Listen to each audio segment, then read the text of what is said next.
15. Ayat 55 sampai yang ke-56. Dosa itu sengatnya mau. Nah, begini firman Tuhan yang tertulis oleh Rasul Paulus. Hai maut, di manakah kemenanganmu? Hai maut, di manakah sengatmu? Sengat maut ialah dosa, dan kuasa dosa ialah hukum Taurat. Ya. Jadi sengat maut ialah dosa. Artinya apa? Kuasa maut ini bekerja dengan menyuntikkan sengatnya ke semua orang supaya supaya kita dibawa kepada kematian, kepada kebinasaan. Ada yang pernah disengat kalajengking? Ada ya? Terus ada yang disengat kelapa,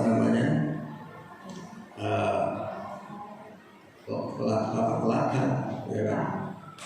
Lipan, ya, digigit juga, dimasukkan racunnya. Nah, terus setelah kena racunnya, apakah cuma sakit seperti gigitan biasa? Kalau digigit yang lain, seperti digigit anjing gitu ya kan, cuma luka di luar aja. Kena benturan ya cuma luka di luar. Tetapi beda dengan sengatan kalajengking. Disengatnya cuma dikit, terus disuntik. Ya nanti malam baru terasa nih nyeri semua. Kalau yang disengat ini jempol kaki, rasa ngilunya sampai ke atas. Ya. Terus nanti dilihatnya bengkak, ya kan, bengkak. Ini baru sengatan-sengatan hewan-hewan kecil. Tapi coba nanti kalau sudah ular, ya, padahal iblis digambarkan seperti ular yang berbisa, ular tedung atau ular kobra. Sekali sengat tuh, ya kan, ini ditunggu jamnya saja. 3 jam nggak segera tertolong, mati. Hitungan jam. Kalau ular kobra sekitar 3 jam bisa bertahan. Dan apalagi king kobra, ya kan, lebih cepat lagi karena bisanya lebih banyak. Nah, jadi sengat maut adalah dosa. Artinya gini. Pertama, iblis akan menancapkan sengatnya ke orang. Terus orang itu akan terikat, terbelenggu olehnya. Ya, jadi ini untuk anak-anak muda yang suka saya pengen bebas, hidup bebas. Gitu ya, apalagi king cobra, ya kan? Lebih cepat lagi karena bisanya lebih banyak. Nah, ini jadi sengat maut adalah dosa. Artinya gini. Pertama, iblis akan menancapkan sengatnya ke orang. Terus orang itu akan terikat, terbelenggu olehnya. Ya, jadi ini untuk anak-anak muda yang suka saya pengen bebas, hidup bebas. Gitu ya, pengen bebas ini yang bahaya. Jadi ada orang Kristen yang suka seperti ini. Saya mau ke gereja, tetapi saya mau tetap bebas, Nah, coba ada yang pernah kami layani dulu, ini anak masih SMP, tetapi sudah terkena pergaulan yang bebas. Waktu itu pertama cuma dikasih rokok nih. Masa anak laki kan rokok, oh enak, ya kan, kelihatan gagah katanya, ya kan. Terus lama-lama, kalau cuma rokok ini masih kurang.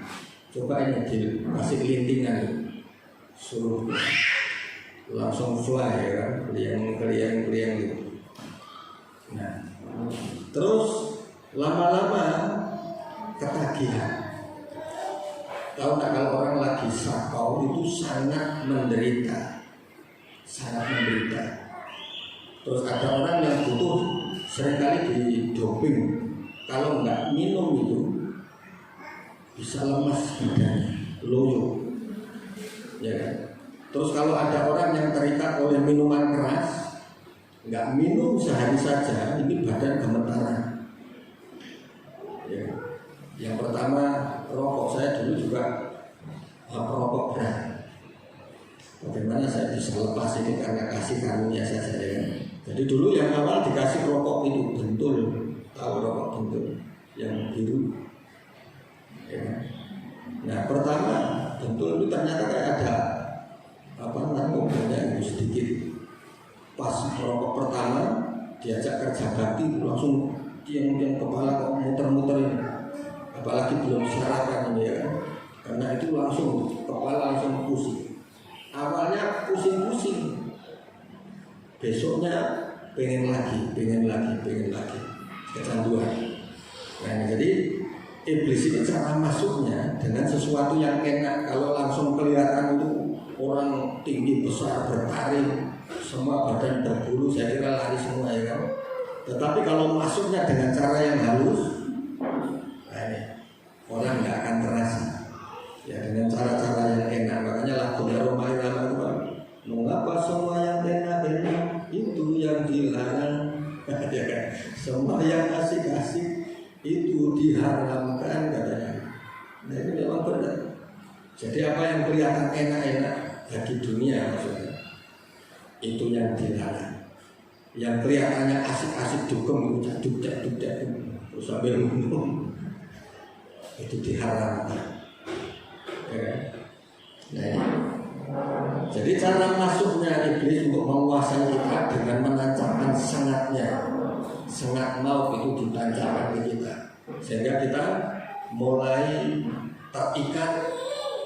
Nah ini banyak orang yang terikat gini, ini anak-anak muda yang terikat game, terikat HP, ada yang sampai terikat pornografi, ya, yang terikat pornografi. Ini kalau nggak lihat semalam aja, wah bingung, nggak ada kekuatan. Ya. Nah terus bagaimana kita bisa lepas dari semuanya ini? Karena apakah dosa ketika kita merasa bebas untuk berbuat sesuatu, terus kita benar-benar merdeka? Ternyata enggak. Justru karena kita merasa bebas, terus bisa melakukan segala sesuatu, kita semakin terikat oleh sesuatu yang kita lakukan itu. Terikat. Dan contohnya kalau orang yang ini ada satu pelayanan kami, seorang anak yang terikat pornografi. Jadi ada kelainan di seksualnya. Ini saya kira untuk anak-anak muda sudah umur ya, jadi harus ngerti ini sudah SMA yang paling kecil. Nah ini terikat di situ. Terus karena terikat oleh seksual yang menyimpang, itu akhirnya wah kalau gitu nikah saja lah, mungkin dengan menikah ini akan sembuh. Ternyata setelah menikah nggak bisa lepas juga. Justru istrinya ini menjadi objek pelampiasan nafsunya. Jadi habis lihat itu istrinya dipakai untuk peraga. Ya, jadi menjadi objek pelampiasan. Ternyata dengan menikah nggak menyelesaikan masalah, semakin parah. Ya, semakin parah. Nah ini ada satu yang seperti itu. Terus ada lagi yang kita pernah pelayanan di satu SMA ya. Nah ini jadi karena kurang puasnya ada satu kelainan, jadi anak cewek cantik lesbi. Dia punya pacar, cowoknya ganteng. Tetapi yang aneh dia lebih dekat kepada mamanya, didekati mamanya. Ternyata akhirnya pacarannya bukan sama cowoknya itu, tapi sama mamanya. Ngeri kan? Nah, ketahuannya ketika kita doa dan ada lawatan Tuhan, karena ketika ada lawatan Tuhan itu tidak ada yang tersembunyi, semuanya bisa terbuka. Ya. Setelah kami layani, terus silakan yang nanti mau konseling, mau sharing, boleh tunggu di tempat. Akhirnya kita melayani untuk konseling. Kadang-kadang mengagetkan sekali, umur masih kelas S, kelas 1, kelas 2, hancurnya sudah parah. Terus ada yang saya pikir kena narkoba, badannya itu disilet ini, disilet-silet semua. Terus kamu kenapa? Apa narkoba?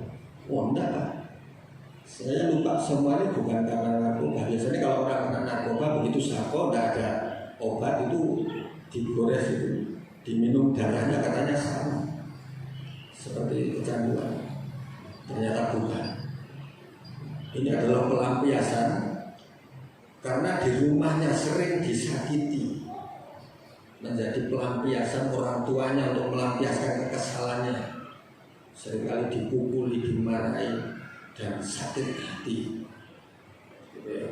Hanya pelampiasannya itu dengan menyakiti diri sendiri. Mungkin dengan ini luka gores akan mengalihkan. Jadi daripada sakit hati, lebih baik sakit kena silet ini. Bukan sepertinya gisirnya. Lebih baik sakit gigi daripada sakit hati. Untuk mengalihkan aja. Jadi kalau kita lihat keluar sana banyak terjadi seperti ini. Nah, apakah di gereja ini bisa terjadi? Tentu saja bisa. Ya, karena iblis ini sudah menyengatkan sengatnya maut ini, yaitu dosa, sudah ditanamkan sejak lahirnya. Contohnya gini, pernah enggak bapak ibu ngajarin bohong sama anaknya yang masih kecil? Biasanya kan kita mesti marah itu kalau anaknya bohong. Tetapi kenapa anaknya masih tetap bohong? Enggak perlu diajari. Itu cara iblis menyuntikkan sengat mautnya. Nah gini juga, sama seperti jamu. Di sebelah rumah kan ada jamu, kelihatan bagus-bagus itu dari luar utuh gitu, kuning sudah mulai masak. Kalau itu dibelah, di dalamnya gini semua, hidup semua. Nah kadang-kadang kita berpikir kapan masuknya, terus dari mana masuknya, lubangnya ada, ya kan lubangnya ada. Nah dari mana masuknya ulat-ulat itu? Nah ternyata ulat itu bisa masuk sejak dari masa berbunga. Bunganya ada, terus dia mulai menyuntikkan telur-telurnya di situ. Begitu menjadi buah, dia sudah ada di dalamnya. Sudah ada di dalamnya jambu ini. Nah sama dengan dosa. Kapan anak-anak ini belajar bohong? Ngomong aja baru bisa, sudah bisa bohong, ya kan? Terus marah-marah ya, tiba-tiba sama adiknya mukulin, coba lihat ya video gitu, tiba-tiba saking gemes, ya. Kapan belajarnya kayak gini? Ya. Nah, jadi itu karena dosa sudah menyuntikkan. Ya, jadi kita perlu belajar. Ini butuh pelepasan secara tuntas. Ya, dengan cara bagaimana? Ya, jadi ketika sengat itu sudah masuk ke dalam diri seseorang, bahkan seorang anak, itu tanpa disadari nanti benih dosa itu kan sudah tertanam sampai besar akan semakin nyata. Dan kalau sudah menjadi semakin dilakukan perbuatan dosa ini, maka ujung-ujungnya adalah kematian. Ya, makanya kita harus ambil pilihan mulai sekarang, ambil sikap, ya maksudnya memilih dengan komitmen bahwa saya mau ikut Yesus. Amin. Mengiring Yesus seperti lagunya Pak Junta itu ya, lagu wajibnya ya. Saya mau mengiring Yesus, saya mau iring Yesus. Sampai kapan? Nah, jangan kalau pas di gereja, ya kan? Kalau di luar nggak tahu. Tapi sampai selama-lamanya. Amin. Mengiring Yesus itu sampai selama-lamanya. Mengikuti Yesus, mengiring itu apa sih? Ngikuti terus. Kemana Yesus pergi, diikuti. Ya. Jangan Yesus pas duduk mau ngajar, sebentar lah mau merokok di belakang. Yesusnya mau ngajar, kita nanti merokok dulu di belakang. Banyak alasan, ya kan? Nah, ya. Jadi mengiring Yesus sampai selama-lamanya, artinya kemanapun Tuhan ada, kita mengikuti. Mau diajak ke lembah, ke gunung, ya kan? Kita tetap mengikuti Dia. Ada lagunya yang seperti itu kan? Di atas gunung yang tinggi dan di lembah yang dalam. Apa itu lagunya? Kalau kudus kau ada di sini. Itu ya sudah lama teman yang sudah lupa. Jadi di atas gunung yang tinggi dan di lembah yang dalam, dimanapun kita nggak bisa sembunyi dari itu. Jangan dipikir kelas kita sendiri.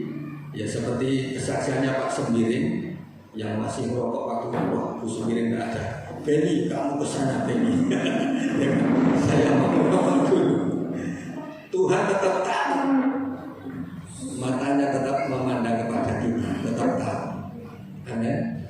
Makanya kita jangan merasa aman, karena Tuhan Maha tahu. Gitu ya. Nah jadi kita mengiring Yesus kemanapun, disuruh belok-belok, disuruh lurus-lurus, disuruh naik-naik, turun-turun. Artinya mengiring Yesus, mengikutinya. Ya. Jadi kita lihat tadi bahwa kalau kita ini menyerahkan hidup kita kepada seseorang, kita adalah hamba orang itu. Kita adalah hamba. Nah kalau kita Titus 2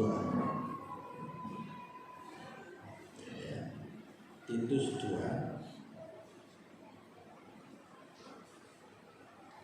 ayatnya yang ke-11 sampai yang ke-15.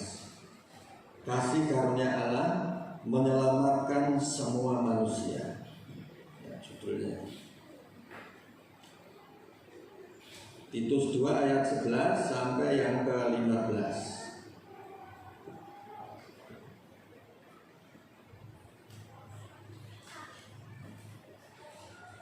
Oke, sudah ketemu? Kita bangkit berdiri, kita akan baca bersama-sama.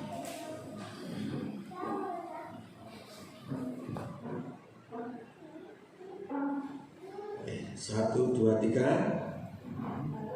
Karena kasih karunia Allah yang menyelamatkan semua manusia sudah nyata. Ia mendidik kita supaya kita meninggalkan kefasikan dan keinginan-keinginan duniawi, dan supaya kita hidup bijaksana, adil, dan beribadah di dalam dunia sekarang ini, dengan menantikan penggenapan pengharapan kita yang penuh bahagia dan pernyataan kemuliaan Allah yang maha besar dan juru selamat kita Yesus Kristus,